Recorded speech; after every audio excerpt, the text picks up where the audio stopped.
ప్రధాని మోదీ తెలంగాణ పర్యటనను తాము వ్యతిరేకిస్తున్నామని Aam Aadmi Party Telangana working president Burra Ramu Goud అన్నారు.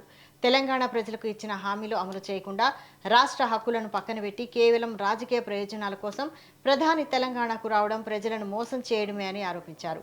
కాజీపేట కోచ్ ఫ్యాక్టరీ ఎక్కడ ఉందని రాష్ట్ర కన్వీనర్ హేమ జిల్లోజు ప్రశ్నించారు. బయ్యారం ఉక్కు కర్మాగారం ఎందుకు రాలేదని నిలదీశారు. కాళేశ్వరం ప్రాజెక్టుకు జాతీయ హోదా ఎందుకు ఇవ్వలేదన్నారు. ప్రతి ఏడాది 2 కోట్ల ఉద్యోగాల హామీ ఏమైందని ఆగ్రహం వ్యక్తం చేశారు.